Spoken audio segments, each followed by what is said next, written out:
Meus amigos e minhas amigas, bem-vindos a todos e a todas ao canal do Instituto de Economia da UFRJ. Eu sou Ronaldo Picário e esse é o Curto Circuito, um programa do Grupo de Economia da Energia que discute as grandes questões do setor elétrico aqui e no mundo.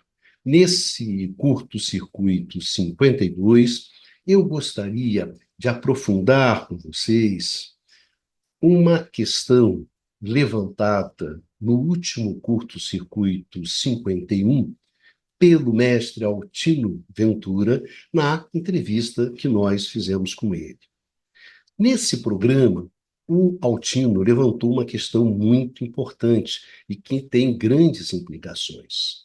A de que existe um limite para a introdução das energias renováveis, leia-se, eólica e solar, no sistema elétrico brasileiro. E mais do que isso, que esse limite ele já foi atingido. Então, de agora em diante, na medida em que a gente vai colocando mais energias renováveis, a gente vai desotimizando mais o sistema, desestruturando mais o sistema elétrico brasileiro. Então, é evidente que essa afirmação ela tem implicações significativas. Altino, na verdade, colocou um grande problema na mesa. Então, nesse programa, nesse curto-circuito 52, eu gostaria de conversar com vocês exatamente sobre essas implicações, exatamente sobre o tamanho desse problema que o Altino colocou na mesa. Por quê? Porque, na verdade, a afirmação do Altino, ela vai de encontro, ela entra em choque com um determinado senso comum que existe no setor elétrico brasileiro, de que, na verdade, esses limites não são tão grandes assim, que esses limites podem ser superados. Então, é por isso que a afirmação do Altino é importante, porque fala, não, peraí, existe um limite. E esse limite, ele não é tão flexível assim. Nós temos um problema. Então, eu penso que o que o Altino fez foi uma coisa muito importante. Ele fez como aquele famoso astronauta lá da Apollo 13, que depois de um acidente que houve na nave, ele entra em contato com o centro de operação e faz aquela frase famosa, né? Houston, nós temos um problema. Então, na verdade, o que o Altino fez foi isso. Olha, pessoal, em relação às renováveis, nós temos um problema. Hoje, nesse exato momento, mais do que uma grande solução para o setor elétrico brasileiro, as renováveis estão se transformando em um grande problema. Então, era isso que eu gostaria de conversar com vocês hoje, nesse nosso programa. Seria aprofundar as nossas reflexões, aprofundar as nossas análises sobre os impactos sobre o setor elétrico brasileiro, sobre a política energética brasileira, sobre a nossa segurança do abastecimento. Afinal, dessa questão que o Altino está colocando, né? E avaliar com vocês justamente o tamanho desse problema, para que a gente tenha bem a noção, gente, do que é que a gente está falando. Então, para começar, eu gostaria justamente de começar situando o problema. E situando esse problema através, justamente, questionando, que é o que o Altino faz, de fato, três afirmações que são muito difundidas. A de que não há limites, e se esses limites existem, eles podem ser superados em termos tecnológicos, econômicos e regulatórios de uma forma que não é tão difícil assim. A ideia de que o nosso sistema, na verdade, já é um sistema limpo, ele já é um sistema renovável, então, na verdade, nós não temos esse problema. E a terceira afirmação, olha, mesmo que a gente tenha que fazer a transição, na verdade, nós temos uma série de vantagens que tornam essa transição muito mais fácil do que os outros países. Então, eu gostaria de começar aqui a nossa roda justamente discutindo sobre esses três temas, porque, na verdade, a afirmação do Altino bate de frente com essas três afirmações. Então, era isso que eu gostaria de conversar com vocês hoje. Acho que é uma questão importante, acho que a gente tem que aproveitar, inclusive, mais as reflexões do Altino que são muito apropriadas para o momento e eu acredito que muito decisivas, deveriam ser levadas em conta com muito atenção. Então, antes da gente começar, lembrando, como eu faço sempre com vocês, que todos os artigos, inclusive do Altino, os vídeos, etc., que nós vamos citar aqui no nosso programa, vai aparecer os links desses artigos, desses vídeos, na descrição do vídeo aqui no YouTube, aqui embaixo. Em segundo lugar, sempre lembrando que vocês podem ouvir esse programa no formato de podcast no canal IE-UFRJ, que vocês encontram em todos esses tocadores de podcast que tem por aí, né? Pois bem, então vamos começar a nossa conversa, a nossa discussão sobre essa questão chave tão importante colocada pelo Altino, começar bem pelo início. Existe um limite? Sim, meu amigo. Existe um limite. E não é bolinho, não é fácil superar esse limite. Vamos começar com essa questão, a questão do limite.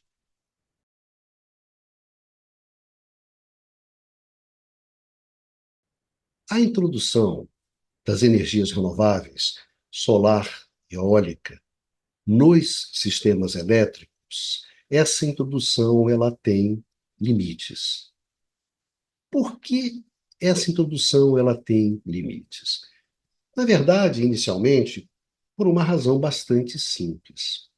As características técnico-econômicas das energias renováveis, essas características são completamente diferentes das características técnico-econômicas, por exemplo, dos combustíveis fósseis. Então, são dois sujeitos muito diferentes. São dois jogadores muito diferentes. Então, se você tem que substituir, por exemplo, o seu jogador combustível fóssil, que é um jogador importante dentro do seu time, por um jogador que são as energias renováveis, é claro que isso vai ter implicações sobre o jogo, sobre a maneira como o seu time joga. Então, o seu time vai ter que jogar de uma forma diferente. Não é a mesma forma de jogar com combustível fóssil e jogar com as energias renováveis. Então, aí é que está o grande problema.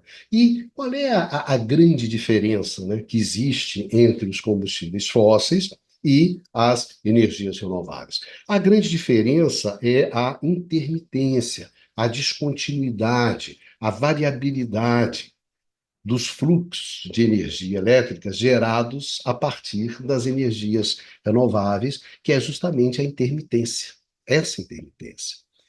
Qual é a consequência principal disso? É a questão da disponibilidade da energia dessas fontes. Ou seja, no caso das energias renováveis, a gente não tem controle sobre essa disponibilidade.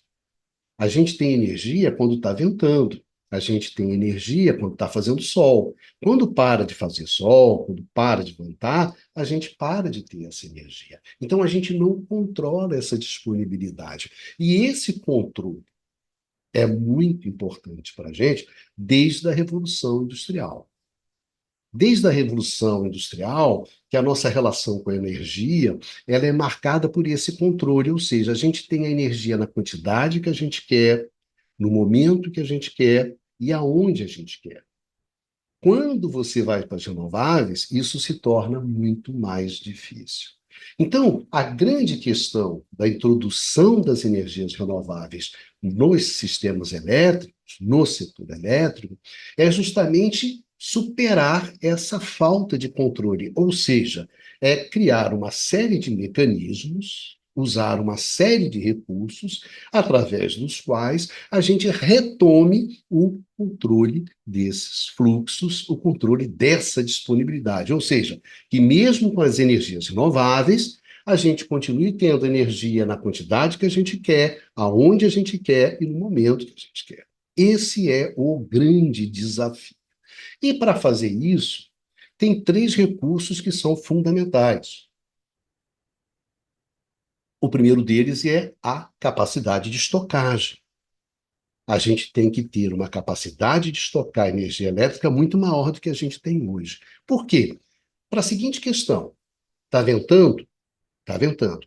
Eu preciso dessa energia agora? Não, eu não preciso dessa energia agora. Então vamos fazer o seguinte: vamos pegar esse vento, vamos gerar energia elétrica, vamos estocar essa energia elétrica de tal forma que, quando eu precisar da energia e não estiver ventando, eu recorro a esse estoque. Então, estocagem é uma coisa fundamental para a gente aumentar o nosso controle sobre a disponibilidade das energias renováveis. Estoque. Olha a segunda questão. A segunda questão é o seguinte: quando parou de ventar, eu tenho que ter uma central, eu tenho que ter uma central de geração que seja muito flexível, que possa entrar rapidamente no sistema e cobrir esse vento que parou e que possa aumentar rapidamente a geração, reduzir rapidamente e sair rapidamente. Ou seja, eu preciso de ter esse jogador que cubra essa energia renovável que é intermitente. Quando ela sair, eu entro com esse cara. Ou seja, eu preciso de centrais de geração muito flexíveis, que possam fazer esse papel. E isso é uma maneira de retomar o controle sobre a disponibilidade das energias renováveis. E, em terceiro lugar, está ventando aqui. Aqui está ventando. Mas eu não preciso de energia agora. Mas, no entanto, aqui não está ventando e eu preciso de energia. Então, o que que eu tenho que ter? Um sistema de transporte, uma rede que seja capaz de levar esse vento, essa energia gerada por esse vento, para esse lugar onde eu estou precisando. Ou seja, eu preciso ter uma rede de transmissão, de distribuição, que cubra grandes áreas, que seja robusta, que seja inteligente, que seja flexível, para fazer esse match. Em algum lugar está ventando, em algum lugar está fazendo sol, em algum lugar está precisando dessa energia. Então vamos fazer esse match, vamos fazer que isso se encontre. Então eu preciso ter essa rede robusta, inteligente, flexível e que cubra grandes extensões para eu poder jogar com a diversidade, né? A diversidade eólica, aqui não está ventando, mas aqui está. Aqui não está fazendo sol, mas aqui está. Então, para fazer esse jogo, eu preciso dessa rede. Então, são esses três recursos: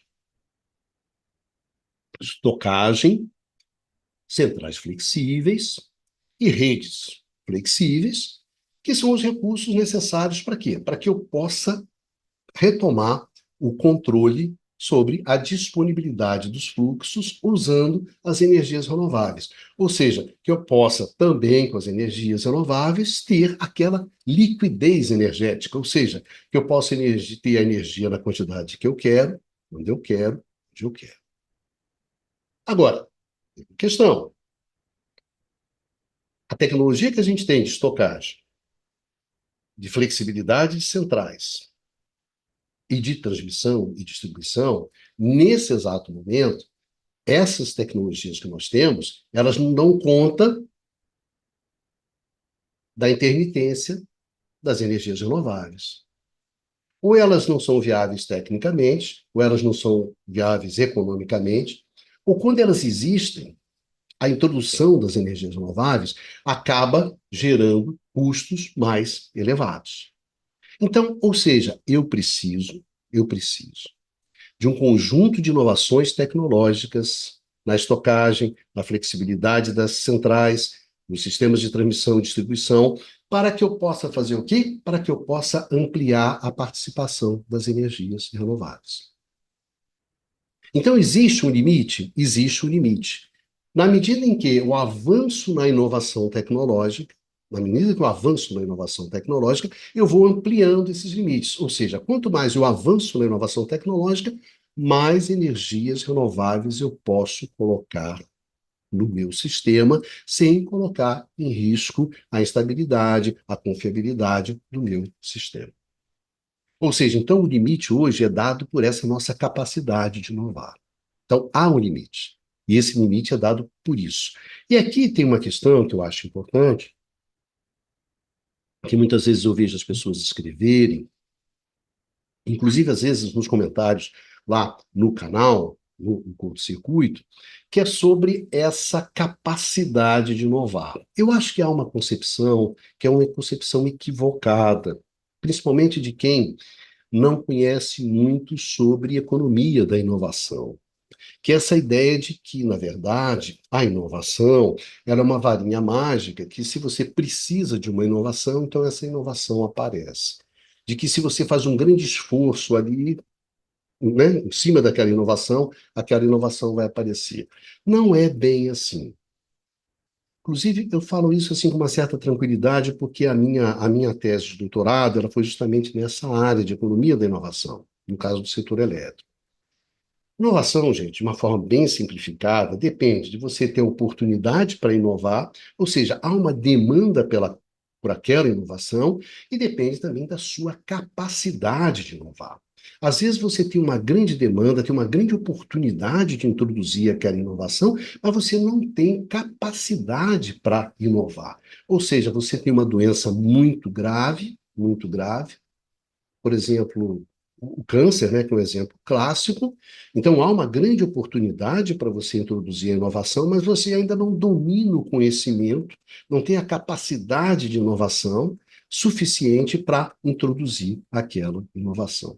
Então, existe um limite, sim. Existe um limite, sim. Essa fé de que, na verdade, a inovação resolve tudo, resolve tudo, resolve tudo, depende. Isso não é bem verdade. Existem limites. Então, se o nosso limite depende das inovações, então, na verdade, o nosso limite ele depende o quê? Da nossa capacidade de inovação. Então, existe sim um limite na introdução das energias renováveis. E mais do que isso, gostaria de lembrar o seguinte: não se trata apenas de inovações tecnológicas. Não se trata apenas de inovações tecnológicas. Você precisa de ter inovações econômicas, você precisa ter inovações organizacionais, você precisa ter inovações regulatórias, institucionais. É um conjunto de inovações. Um conjunto de inovações que é articulado, como aconteceu no nascimento da indústria, né? Que nós já vimos aqui nos nossos curtos circuitos evolução, o nascimento da indústria é marcado o quê? Pelo surgimento de um novo sistema tecnológico, onde você teve um conjunto de inovações tecnológicas radicais articuladas, inclusive articuladas com inovações institucionais, regulatórias, institucionais. Então, é disso que nós estamos falando, é esse o tamanho do desafio. Então, vamos com calma. Olha, existe um limite, sim, existe um limite, sim. Esse limite ele não é fácil de ser superado, porque ele necessita de inovações tecnológicas, institucionais, organizacionais, regulatórias, e não é simples juntar essas garrafas para poder avançar na introdução das energias renováveis. Então, gente, existe um limite, sim. Existe um limite. E não basta simplesmente acreditar na varinha de condão da inovação tecnológica e falar, não, não tem problema, vocês estão aumentando o problema. Não, existe sim um problema. Então, em primeiro lugar, existe um problema. Qual é a segunda questão? A segunda questão eu acho que é muito interessante também, porque é aquela questão que diz respeito assim, não, nós temos um sistema que já é um sistema renovável, então, na verdade, nós não temos problema. Não é bem assim. Vamos dar uma olhada nessa segunda afirmação, que eu acho que também é uma afirmação falsa. Vamos olhar isso.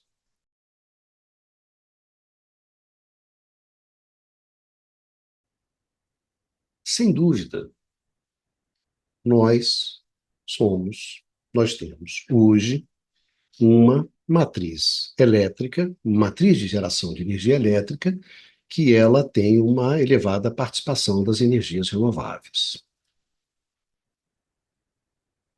Uma participação muito maior do que a dos outros países. Isso é um fato. Se a gente olha a fotografia do momento, isso é um fato. No entanto, a questão que se coloca é o seguinte: essa situação ela vai permanecer? Nós vamos continuar tendo essa alta participação de energias renováveis? Ou seja, essa renovabilidade da nossa matriz, ela é sustentável? Quando a gente olha não a foto do momento, mas a ideia do movimento, essa afirmação ela permanece? Eu diria para vocês que não. Nós somos, sim, Nós temos uma matriz renovável. Mas os fatores que levaram a essa renovabilidade, esses fatores me parece que ficam cada vez mais frágeis, mais fracos, eles não têm a mesma força. Ou seja, aquele nosso jogador, fundamental, essencial dentro do jogo, que fez com que a gente tivesse essa característica, essa renovabilidade do nosso jogo elétrico, esse jogador, ele não tem mais condições de exercer esse papel. Ou seja, quem era o nosso grande jogador da renovabilidade? Era a energia hidráulica. Era o nosso grande potencial hidráulico. Nós construímos todo o nosso setor elétrico em cima o quê? Em cima da nossa energia hidráulica. E é justamente essa nossa energia hidráulica que dá essa matriz que nós temos hoje. Mas a pergunta é: esse nosso jogador, ele tem condições de continuar jogando assim? A resposta simplesmente é não. Ou seja, o que está em xeque é a sustentabilidade dessa nossa renovabilidade. Esse nosso jogador hidráulico, ele não tem mais condições de continuar desempenhando e jogando da maneira como ele joga. E por uma razão bastante simples. Por uma razão bastante simples. Gente, a energia hidráulica, ela é uma energia intermitente. Ela é uma energia intermitente, como é a energia solar, como é a energia eólica. Nós não temos controle, a princípio, sobre a energia, a disponibilidade da energia hidráulica. Essa disponibilidade, ela depende das chuvas. Então, quando a gente tem as cheias dos rios, então nós temos uma grande disponibilidade de energia hidráulica. Quando vem os períodos de seca, os períodos de estiagem, o que acontece? Essa disponibilidade cai muito. O que nós fizemos para lidar com isso? Quais foram aquelas condições que nós criamos para poder construir todo o nosso setor em cima de uma energia renovável, que é a energia hidráulica, que também é intermitente? Nós avançamos no quê? Bom, em primeiro lugar, na estocagem, os nossos grandes reservatórios. Quando vem as cheias dos rios, a gente acumula água nesses reservatórios para usar justamente quando? Durante o período da seca. Então, nós construímos o quê? Os nossos grandes reservatórios. Nossos grandes reservatórios. O que aconteceu? Isso nos deu o controle sobre a disponibilidade dessa fonte. A demanda foi crescendo cada vez mais e nós não conseguimos aumentar a capacidade dos nossos reservatórios, construir nossos reservatórios, novos reservatórios, né? E por que a gente não conseguiu isso? O nosso grande potencial, não, o nosso grande potencial hidráulico a ser explorado está na Amazônia. A Amazônia é uma região de rios de planície. Então, construir grandes reservatórios nessa região significa alagar áreas muito grandes. Então, o que aconteceu? As nossas usinas da região amazônica, vai pensando Santo Antônio, Jirau, no Rio Madeira, Belo Monte, no Rio Xingu. Essas grandes centrais, elas foram feitas sem reservatórios.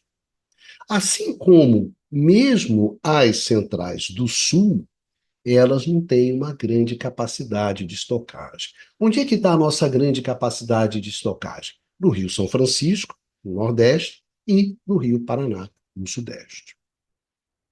Ou seja, a nossa capacidade de regularização, ela foi se reduzindo. Então, na medida em que ela foi se reduzindo ao longo do tempo, por essas questões técnicas, por questões econômicas, por questões ambientais, por questões políticas, sociais, nós aumentamos a demanda de energia, aumentamos o tamanho do nosso sistema, mas não aumentamos a nossa capacidade de regularização, a nossa capacidade de estocagem.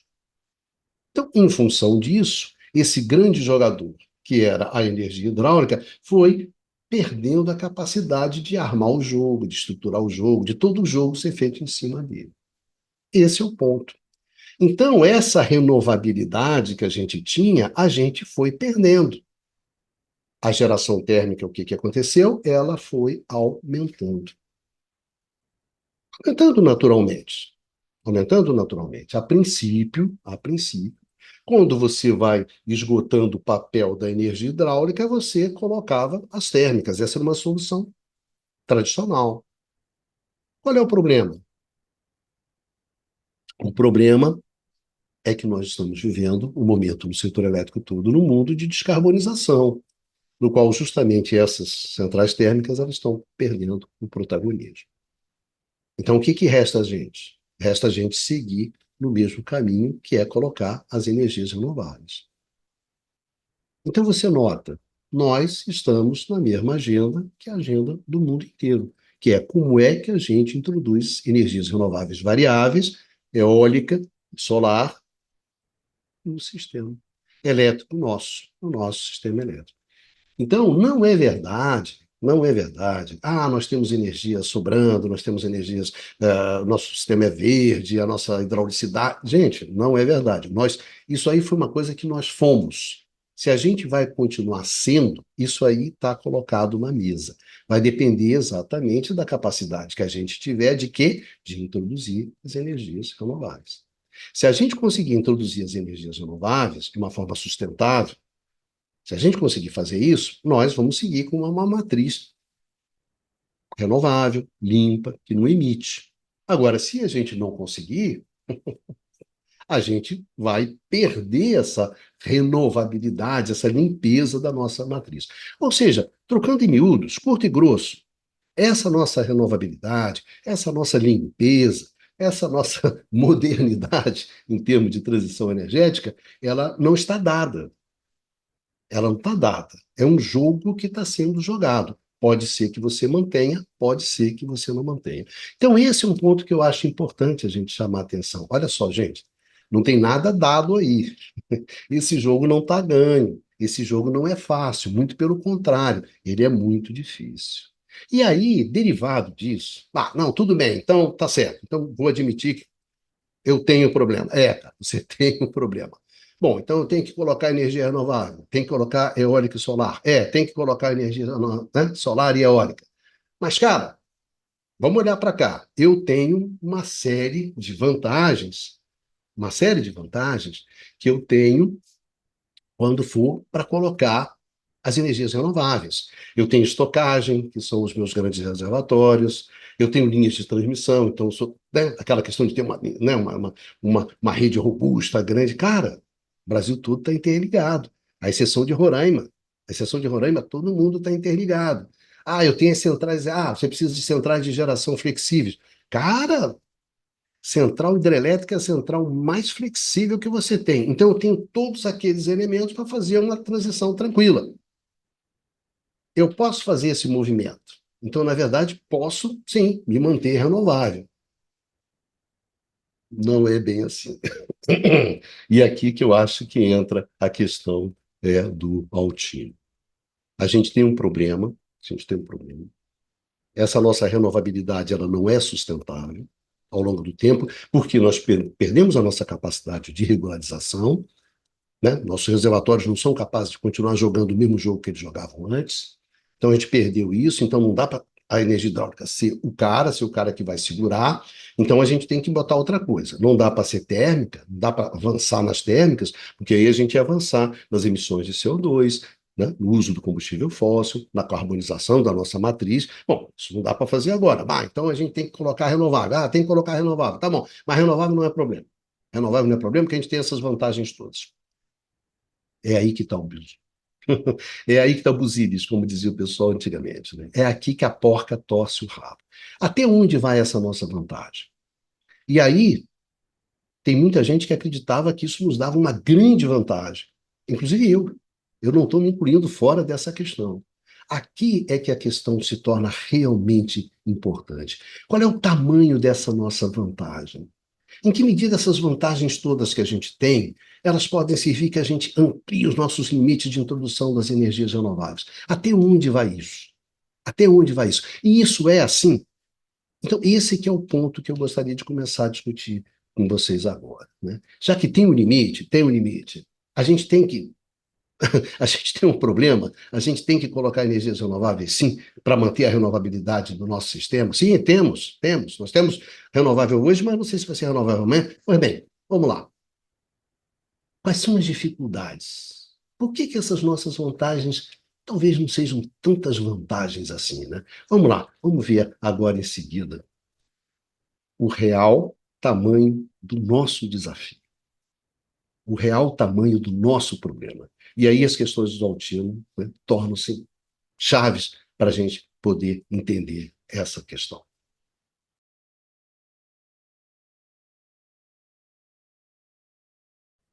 O grande desafio da introdução de fontes intermitentes em um sistema elétrico é que essa introdução ela gera uma demanda muito grande por flexibilidade. Ou seja, o seu sistema ele tem que ter recursos de flexibilidade suficientes para fazer face ao quê? Para fazer face à variabilidade dessas fontes que estão entrando. Quanto mais, quanto maior for a participação dessas fontes intermitentes, dessas fontes renováveis intermitentes, variáveis, no sistema elétrico, maior vai ser a demanda por recursos de flexibilidade nesses sistemas. Quando a gente olha o sistema elétrico brasileiro, a gente constata que a gente tem muitos recursos de flexibilidade. Temos grande capacidade de estocagem nos nossos reservatórios, temos centrais, que são centrais muito flexíveis, que são as nossas centrais hidrelétricas, nós temos um sistema de transmissão que cobre o país todo, à exceção de Roraima. Então, nós teríamos bastantes recursos de flexibilidade. Então, isso faz com que a gente pense que, bom, então vai ser mais fácil a gente introduzir as energias renováveis variáveis do que naqueles países, naqueles sistemas que não têm esses recursos. Então, a gente sempre teve uma visão, inclusive eu, otimista em relação ao potencial de introdução das energias renováveis que nós teríamos. Isso é um ponto. Mas, no entanto, na medida em que a gente foi introduzindo as energias renováveis, e principalmente no ritmo que nós fizemos isso nos últimos anos, a gente foi constatando uma série de problemas. E, na essência, o que que a gente constatou? A gente constatou que de fato, os nossos recursos de flexibilidade, eles não eram suficientes para fazer face à demanda de flexibilidade gerada pela introdução nesse ritmo das renováveis. Ou seja, a gente não tinha garrafa suficiente para vender em termos de flexibilidade. E aí a gente descobriu que a gente tem um limite. E que o limite talvez não seja tão amplo como a gente imaginou, né? Que não havia tanto espaço assim como a gente havia imaginado. Mas por quê? E aí você tem que começar pelo princípio, né? Fazendo uma questão bastante singela, né? Tudo bem, nós temos muito recursos de flexibilidade, mas por que que a gente tem esse recurso, né? Todos, né? Por que a gente juntou tanta garrafa de flexibilidade no nosso sistema? Meu amigo, por quê? O nosso sistema é hidráulico. O nosso sistema é um sistema que nós usamos uma fonte intermitente, que no caso é a energia hidráulica. Então a gente precisava juntar essas garrafas. A gente precisava construir esses recursos de flexibilidade que nós construímos. Construímos os reservatórios, grandes reservatórios. Depois construímos o quê? Interligamos esses reservatórios de forma a jogar com a diversidade hidráulica. Enfim, nós fomos usando, né, juntando aquelas garrafas que a gente precisava. Nós precisávamos de flexibilidade para quê? Nós precisávamos de flexibilidade para poder introduzir a energia renovável, no caso a hidráulica, na participação que nós tínhamos. Gente, nós chegamos a ter 91, 92% da geração de energia elétrica do país sendo feita a partir de energia hidráulica. 90, 91, 92. Por quê? Porque a gente tinha os recursos de flexibilidade para encaixar essa participação de uma energia renovável, que era a energia hidráulica. Então, observa bem, onde que nós temos? Olha como são as coisas. Nós temos as nossas bacias, e nisso o Altino chama muito a atenção sobre isso, que são os detalhes dos nossos sistemas. Nós temos recursos, nós temos recursos de flexibilidade, mas observa bem, esses nossos recursos, principalmente a estocagem, esses recursos se concentram em apenas duas bacias, na bacia do São Francisco e na bacia do Rio Paraná. Esses dois rios, ele têm uma capacidade de estocagem que faz com que você possa encaixar, armazenar toda a cheia desses rios, para depois guardar aquilo durante meses para usar lá na frente, no período de estiagem. Mas isso vale para o São Francisco e para o Rio Paraná.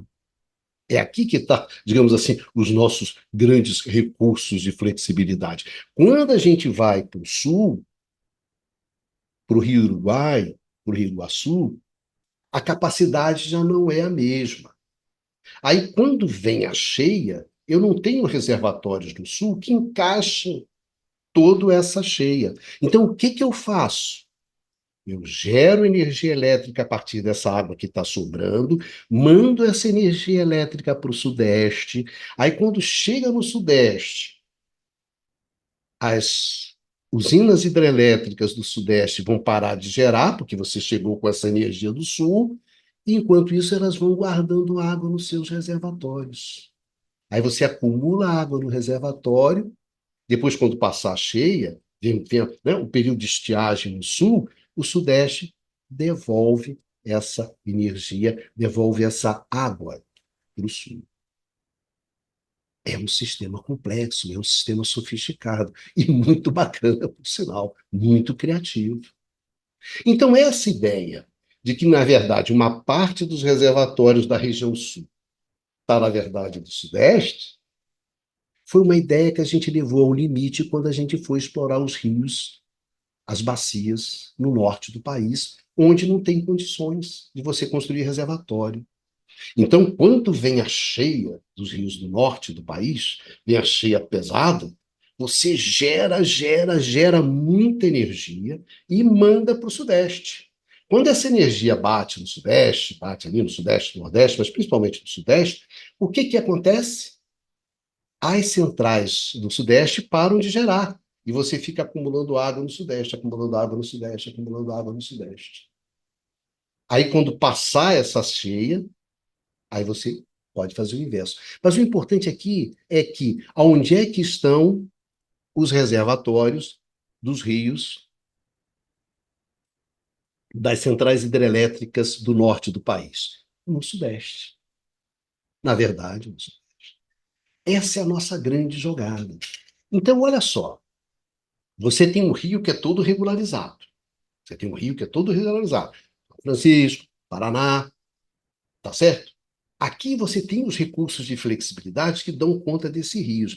Mas mais do que esses rios, mais do que os recursos desses, mais do que esses rios. Porque, na verdade, esses recursos de flexibilidade que estão no São Francisco e que estão no Paraná, eles vão dar conta da demanda de flexibilidade do sul do país e da demanda de flexibilidade do norte do país. Então, você otimizou todo esse sistema.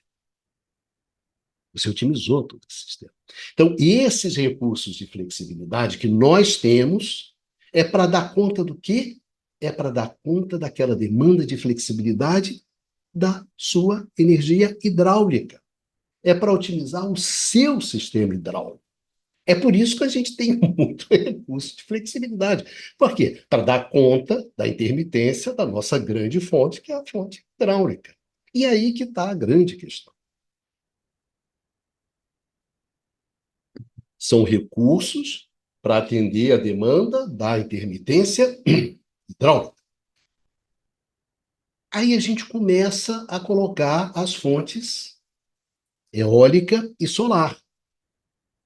que também trazem a sua demanda de flexibilidade. Então, esse recurso daqui, que era para atender a intermitência hidráulica, ele passa a atender a intermitência hidráulica e a intermitência eólica e solar. Então, nota bem, aumentou a demanda, aumentou, os recursos aumentaram? Não, não. Então, a gente começou a ter, naturalmente, um déficit de recursos de flexibilidade, gente. Natural.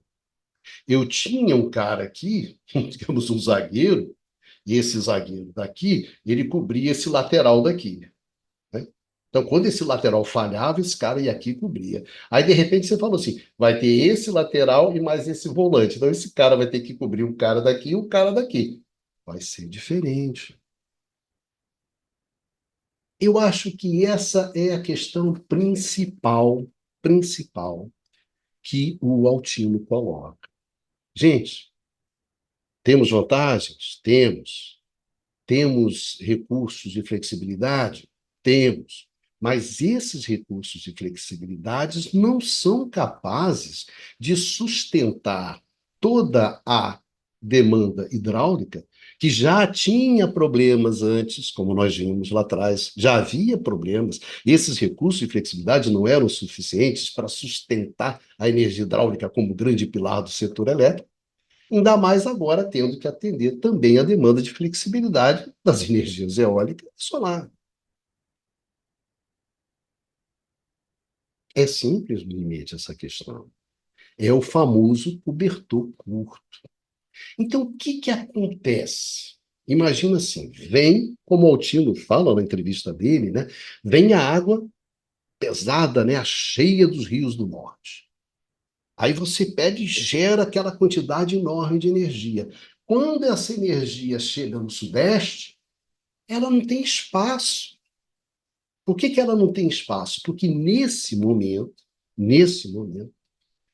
os reservatórios e as energias, você tem geração de energia eólica que está vindo do Nordeste. Então não tem espaço, não tem espaço para eu poder encaixar essa energia eólica com toda essa energia que está vindo do norte do país. Aí o que que acontece? E os reservatórios também já têm essa capacidade para encaixar essas duas coisas. Então o que que acontece? Você pega e joga a água fora. Então as centrais do norte do país, ao invés da água passar por dentro da turbina, né? Por dentro da turbina e gerar eletricidade, ela vai passar no vertedouro, que é uma espécie assim de ralo, jogado no ralo e se perde. Simplesmente se perde. Essa água vai ser estocada em algum lugar? Não. Então, o que que você faz? Você joga água fora no norte ou você joga vento fora no nordeste?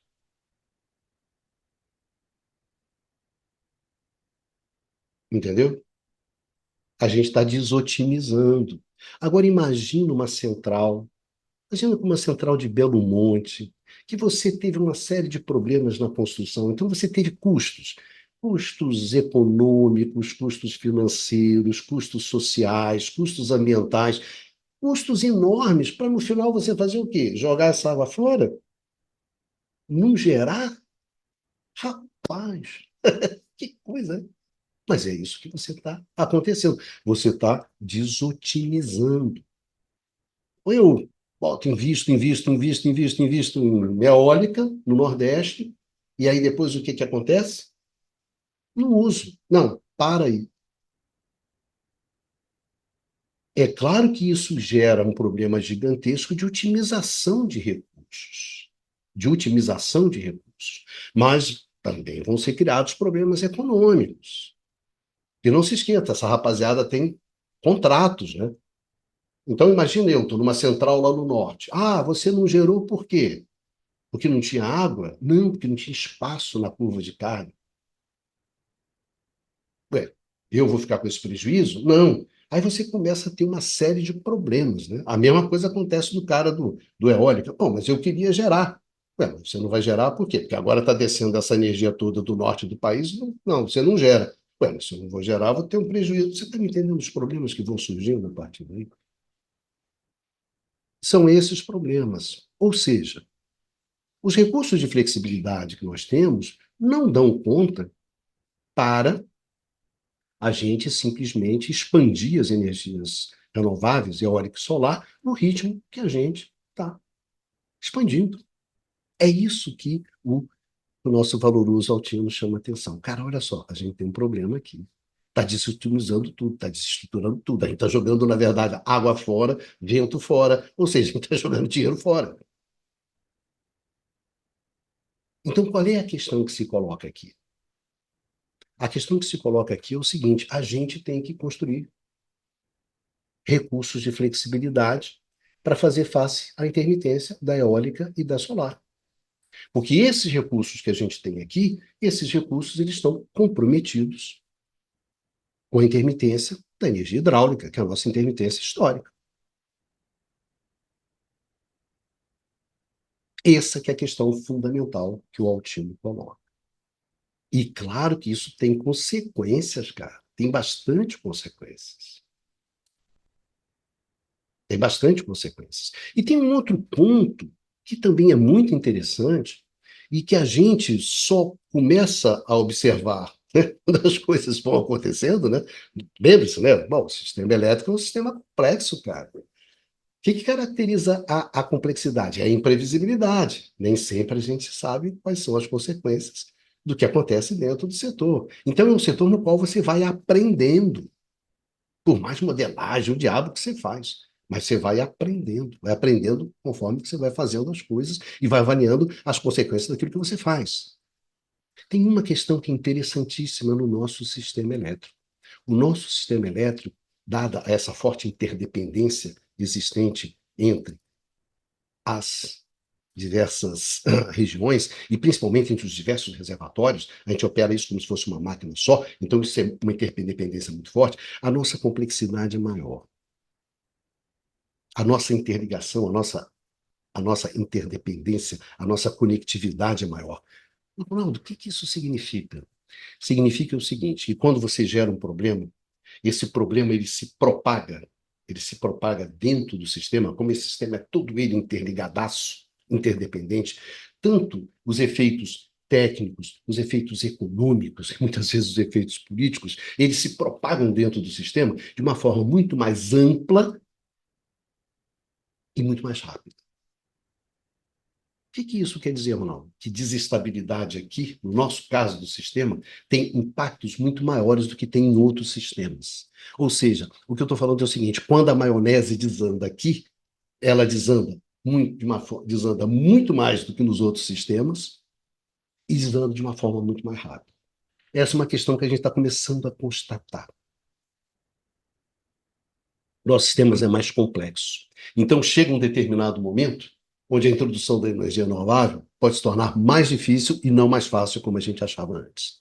Olha só, são questões que Constantino estava colocando. E são questões interessantes. Agora, tudo bem, Ronaldo? Então a gente tem que construir. Então a gente tem que, por um lado, construir novos recursos, né, de flexibilidade. Vamos ter que bancar, vamos ter que construir isso para fazer face a essas energias renováveis eólica e solar que estão chegando, e vamos ter que ter, então, uma capacidade de coordenação maior, né? É assim, meu amigo. Toda vez que cresce a complexidade, você tem que aumentar a capacidade de coordenação. Qual é a consequência disso? Para a gente fechar aqui a nossa, a nossa conversa hoje. Qual é o tamanho do problema? Vamos dar uma olhada no tamanho do problema. Qual é a consequência disso, dessas duas questões simples? Maior recurso de flexibilidade e maior coordenação. Vamos lá.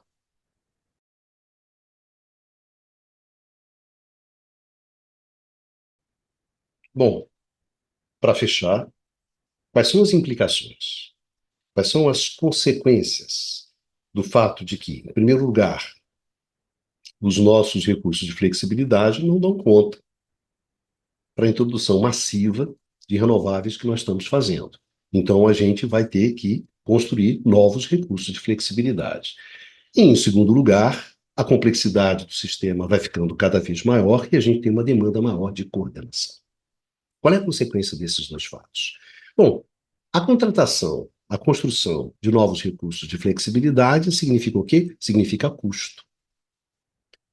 Leilão de capacidade, remuneração dos serviços ancilares, uma série de recursos novos na transmissão e na distribuição para fazer face à intermitência, para adotar um sistema de maior flexibilidade, tudo isso é custo. Significa que o custo da oferta de energia elétrica vai aumentar no Brasil e as tarifas também vão aumentar. Então, a gente tem uma trajetória de custos e tarifas crescentes. Ponto. Ponto. É isso que a gente tem.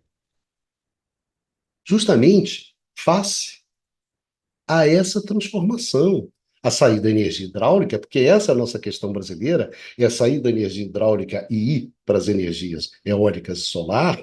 Então, a eólica e solar no Brasil está substituindo não os combustíveis fósseis mesmo, está substituindo a energia hidráulica.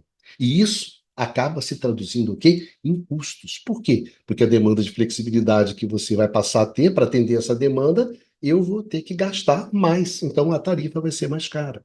Ponto. Essa que é a questão, esse que é o grande desafio. É por isso que você precisa de inovação. É por isso que você precisa de inovação, justamente para sair dessa trajetória de custos e tarifas crescentes. Para inverter isso, você precisa de inovação, inovação tecnológica, inovação econômica, inovação regulatória, institucional.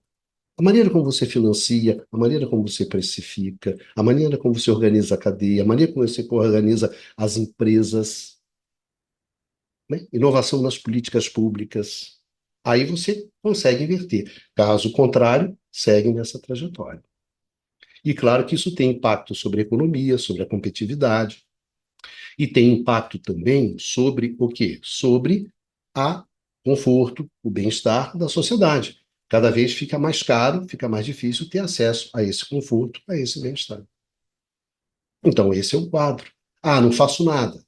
Ué, se você quis continuar na desestruturação, continuar na desotimização, isso também significa custo, meu amigo.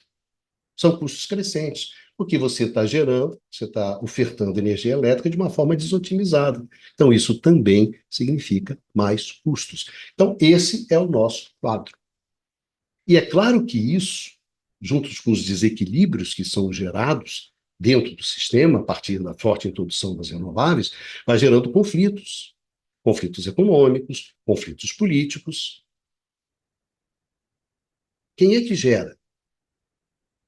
Quem é que gerencia esses conflitos? O Estado. Então você demanda mais coordenação, mais capacidade de gerir conflitos. Então aumenta a demanda de coordenação, aumenta a demanda do Estado.